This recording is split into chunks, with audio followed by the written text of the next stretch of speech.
of this morning's strategy, of course. And let me share with you now a framework that will help you to address the banana skins and more, to address the realities of the uncertain world we're in, to address the things around how you drive better accountabilities and get more alignment and so on. And I'd like to introduce you to the K-plant. It starts off with knowledge. And this is about reading the environment, recognizing that you are not in a cocoon in your business, that your business is being impacted by everything around you. So building that knowledge base, using the STEP factors, STEP, to get a sense of what's going on. Also anticipating your competitive environment. What are your competitors doing? How's the industry moving? The next step of the K-plan model is to prioritize. So from seeing what's going on in the outside world, you're going to see opportunities, you're going to see threats. But making the right judgment calls, challenging assumptions, getting a sense of, well, what are the right things to do here? Moving on then to leaders, getting the right people in the room. Now, if a larger organizations, typically they know exactly who's going to be in the room because by default, their executive position gets them in the room. But getting alignment of those people in the room is another question entirely. Just because they're in the room doesn't mean that they're aligned.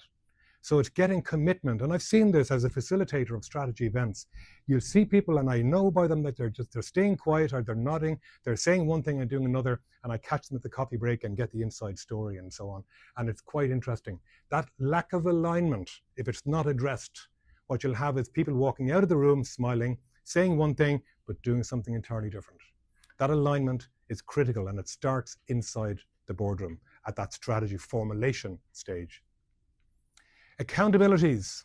Remember, this is one of the banana skins, and this is ensuring that everybody knows exactly what their part is in the overall master plan.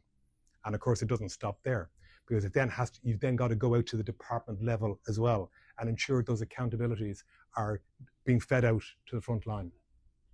And that's what I mean by navigating the plan. So the master plan is the master plan, but every function has a role to play at the next level down.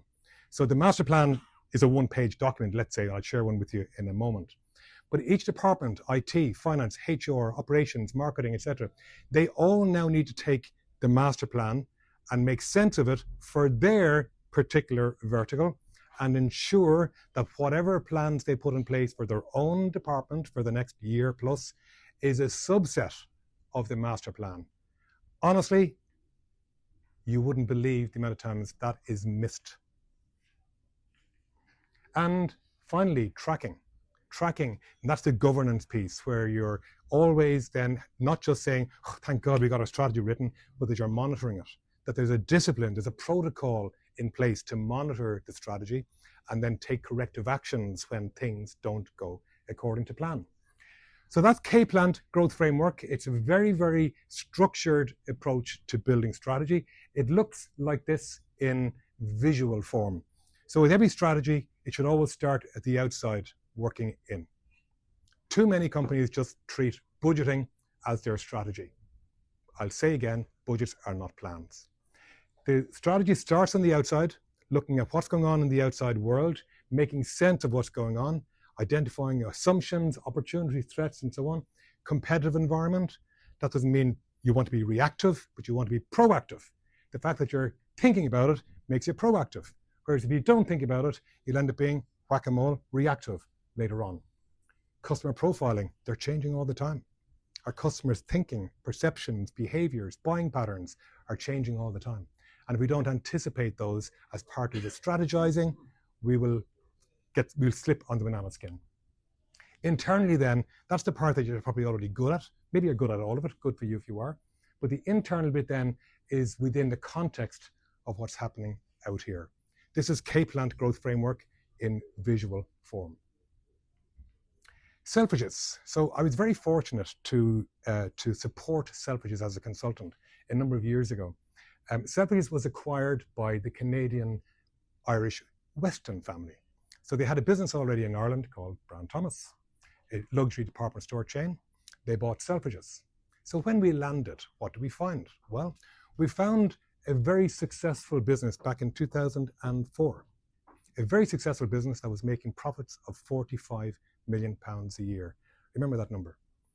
But despite the great business that it was, and a very, very iconic brand and much loved by so many around the world, not just here in this country, we found there were some challenges as well. They were so, there was a little bit of arrogance that they were building their plans in an insular way without getting a real sense of what's going on in the world at large and how retail itself was changing, particularly around e-commerce.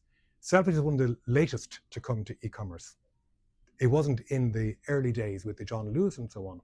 They had to catch up. Also then, when it came to leadership alignment, so the CEO, an Irish guy called Paul Kelly at the time, he and I sitting in board meetings and just observing how the leadership, now I'm not mentioning names here, but this is just a reality, that there was not the alignment that you would expect from such an iconic brand that was doing so well. There were territorial, there were silos, there was egos in the mix. Then also, we also had that the accountability piece was missing, that you go to a department manager on the shop floor and they had no ownership over the department whatsoever. Everything was coming from on high. There was a hierarchy in the organization that it meant that the department managers were able to pass the buck and taking ownership for their department, their sales, their merchandise movement. They just washed their hands, not in a bad way, but just it wasn't their job. And that to me was a missed opportunity to make department managers feel like they own their department. And then, so you can get a sense, there was a bit of chaos in the organization, but it was a very successful company. So what do we do? Well, we went about using the K-plant at the time. So re-strategizing, refocusing, developing a new vision and mission to set a new agenda, which is all about luxury and all about focusing on the quality that it is today. We also worked with leaders. Some leaders, by the way, decided to leave the business and find their magic elsewhere. And that was the right thing to do, because their ability to adapt and change to a new environment, the mix wasn't right. And that's not a bad thing. That was actually, it worked out well. And I've seen these people on LinkedIn since, and they're rocking and rolling in other careers. Also, the idea of getting department managers to take real ownership for their mat, as they call it, was a real win. And now you had managers feeling a sense of pride about their department. And they were then pushing back at the buyers who were regularly causing out of stocks. You also had this thing around, in the world of retail, we have what I call the Holy Trinity in terms of departments. You've got retail operations, you've got buying and marketing. Those three are the front-facing divisions in a retail organization. And those three working together are critical. What we found when we arrived was marketing was driving the agenda. Sorry, Becky, but that wasn't right for a retail business. It should be much more around product and the customer. So we had to shift that dynamic completely and shift that and get better alignment with tone down the marketing, if you like, rather than them setting the agenda, and change it completely. So all of that was significant change. It was all involved re-strategizing and more. But I'm focused today on strategy. What did I learn from it? The big learning from that was hearts and minds. Winning hearts and minds in strategy is critical. If you don't get the right people on the bus, then you're not going to succeed. You won't execute your strategy.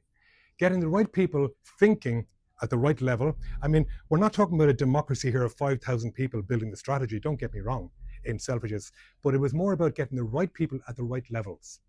One of the things we did, when we got into the business, they had a plan to open 16 more stores around the country. And we killed that plan because there was much more gold dust in the current 4 stores plus e-commerce that they didn't need 11 more or 12 more stores.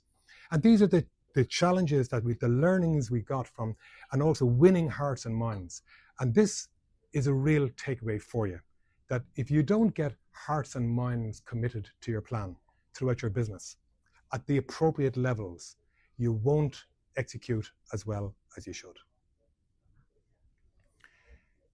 A diagnostic feed-in, there is something that you can use and which we now use. I mean, we were doing a strategy event with a Dutch retailer just last October. A new CEO arrived in July. And you know that it takes a full year for a CEO to get his arm or her arms around the business.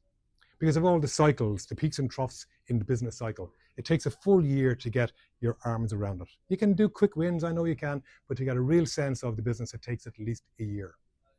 We were able to give this CEO insight into the business in one diagnostic. The 7+ Index is a diagnostic tool that is an extension of the 7 steps to profit. If you believe me that the 7 steps to profit make sense, there isn't a business professor in the world who would disagree with them. Well, we've gone a stage further and developed a diagnostic to help feed into the strategy. So when it came to doing the strategy, the CEO could see where there were pain points in the business that didn't take a year to find out. And that was phenomenally helpful in terms of building a strategy that was right for the business. And here's what it might look like.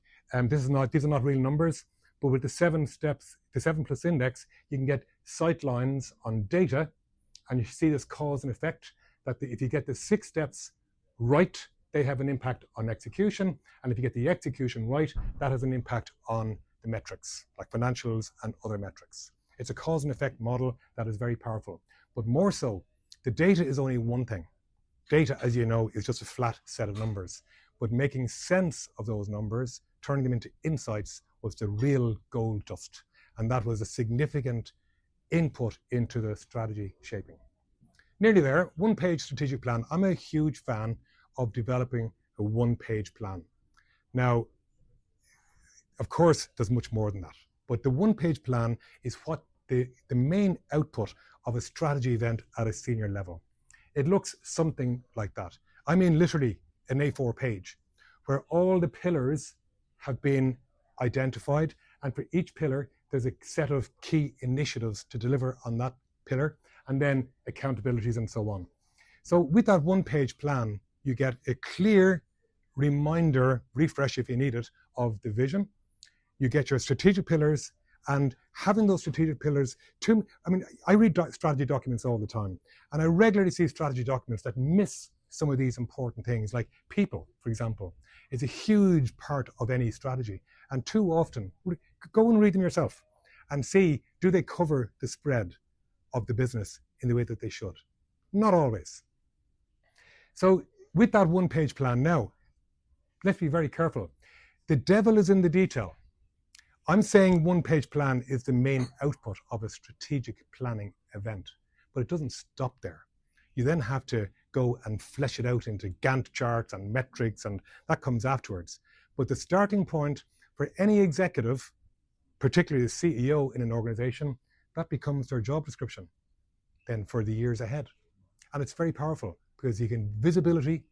Like I said, you need the detail behind all that to feed up into this, to give that ongoing detailed visibility, but you get the idea. Don't forget governance of your plan. The plan doesn't come to life. The discipline is needed to make sure that it gets executed. And that involves things like meetings, trackers, regular check-ins, driving accountability, motivating, communicating. That's where the rubber meets the road. And the execution is the key piece here now. If you've done all the other stuff correctly, don't now just say, right, job done, because it's not.